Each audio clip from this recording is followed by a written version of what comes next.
On April 10th, 2021, at the Miramar Invitational in Florida, Sha'Carri Richardson ran away with the women's 100-meter dash in a time of 10.72 seconds.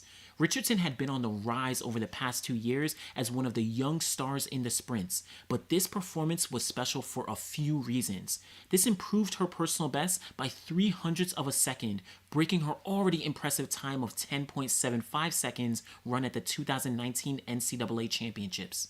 10.72 seconds is also the fastest 100-meter time run this early in the year. Never before had any other woman run sub 10.8 seconds in the 100 meters in April, let alone in early April. Before this, the fastest 10.7 second runs were done by Marion Jones on May 9th and May 12th, 1998, as well as by Merlene Audie on May 30th, 1990.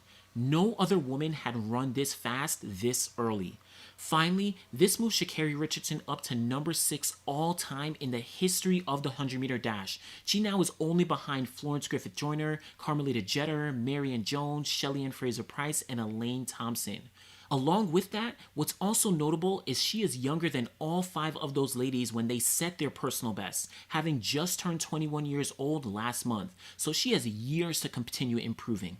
Now, I did a video around this time last year asking if someone would be able to break Flo-Jo's world record set all the way back in 1988. Of course, her world record is absolutely insane, but I did have Sha'Carri Richardson on that list of women who could run sub 10.7 seconds. This performance proves that she is on her way to becoming just the 4th woman in history to ever run 10.6 seconds in the 100-meter dash. But we're not talking about the world record today. We're here to ask if Sha'Carri Richardson just became the Tokyo Olympic favorite and if she is on her way to potentially winning a gold medal at the games this year. First, it's important to note some things that she has going for her.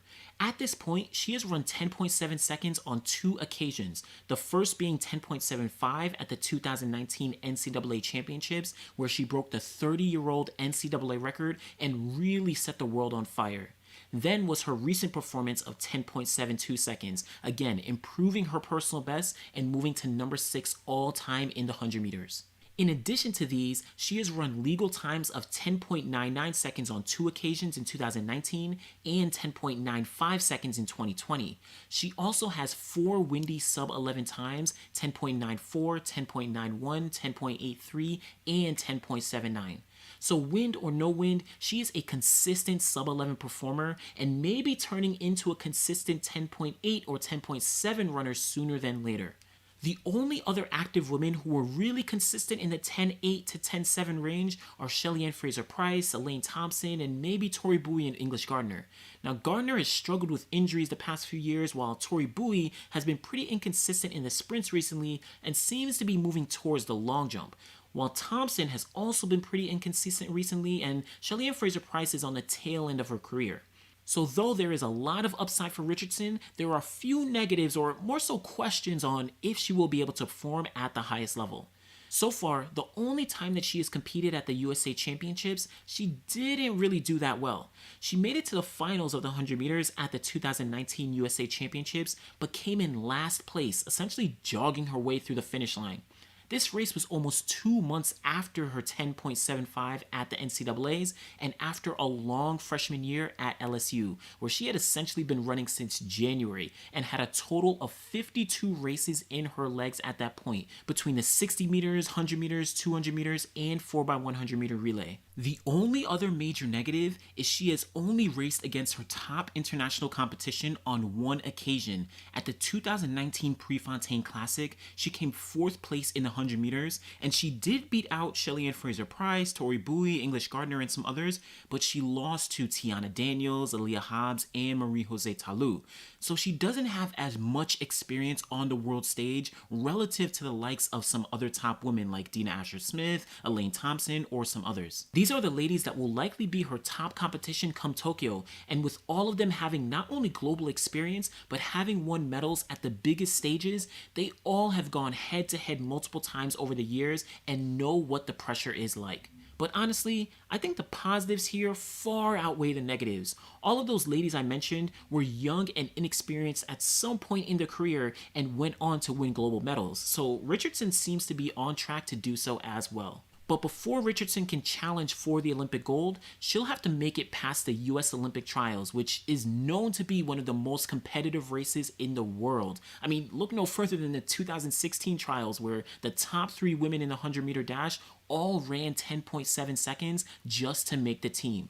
So who will Richardson's top competition be at those Olympic trials? Well, I'm looking at a deep field of American women who will be vying for those top 3 spots. I'm looking at Aaliyah Hobbs, the 2018 NCAA champion, who has a personal best of 10.85 seconds and has already run sub 11 seconds this year. Tiana Daniels, the 2019 USA champion and only American to make the World Championship final in Doha. Other ladies like Micaiah Briscoe, Morlakia Kinnison, Javian Oliver, Twanisha Terry, Kayla White, and a whole bunch of other ladies that I didn't mention. So out of this group, do I think that 3 women will beat Sha'Carri Richardson at trials? Let's be honest, I can't see it happening. In my opinion, something extraordinary would have to happen for her to not make this team. So I think she'll be relatively safe and on her way to Tokyo. Well, now here is where it counts. Assuming she makes it through the rounds and is lined up in that Olympic final, who will she have to get past to make it onto the top of that podium? Well, of course, first we have Shelly-Ann Fraser-Pryce, the 2-time Olympic champion and 4-time world champion at 100 meters, and arguably the greatest 100-meter runner of all time. Yes, she is 34 years old and is in the second half of her career, but 2019 and 2020 show that she is arguably still in the form of her life. She ran 10.7 on 4 occasions in 2019 on her way to winning the world championship gold that year. And in 2020, despite the disrupted year, she ran 10.86 seconds and 10.87. We also have Elaine Thompson, the reigning Olympic champion at 100 meters. As I noted before, she has been a little bit inconsistent over the past few years, but she has run 10.73 as recent as 2019, and in 2020 was the best 100-meter runner in the world, having run 4 of the top 6 times that year, including the world lead of 10.85 seconds. In addition to the Jamaicans, we have Dina Asher-Smith, who really made a huge jump as one of the top competitors in the past few years. She won the silver medal in Doha 2019 and has a best of 10.83 seconds. She is also only 25 years old, so on the younger side amongst the top ladies right now. A few other ladies to keep note of are Marie-José Talou from the Ivory Coast, who won silver and bronze in the 100 meters at the 2017 and 2019 World Championships respectively. Daphne Schippers from the Netherlands, who has struggled with injuries but won a silver and bronze at the 2015 and 2017 World Championships respectively. Then we can't forget about the Americans who I mentioned before, who will be making the team with Richardson. Definitely look out for Aaliyah Hobbs to potentially have a big breakout in the 100 meters as well. Remember, I noted she has a personal best of 10.85 seconds, so she's definitely primed to improve upon that. So with that, do I think Sha'Carri Richardson is the favorite for gold in Tokyo this year? Well, honestly, I think she is one of the favorites and currently shares that favorite spot with Shelly-Ann Fraser-Pryce. Fraser-Pryce has been too consistent as of late and really hasn't shown any drop-off despite being much older than the rest of the field. She is a 2019 world champion in a year that was arguably the best of her career, and she was my favorite entering the Olympic year. Richardson, with this recent 10.72 performance, moves her up, in my opinion, to the now equal favorite. But I think Richardson has a really good chance to not only potentially win gold, but run sub 10.7 seconds this year as well. So those are just my thoughts, but regardless, I think she is going to continue surprising us all in this Olympic year. So go in the comments below and let me know if you think Sha'Carri Richardson is the favorite to win gold in Tokyo and if she will be able to successfully win that Olympic gold. Make sure you like the video, subscribe to the channel, and be back again next time. Thanks.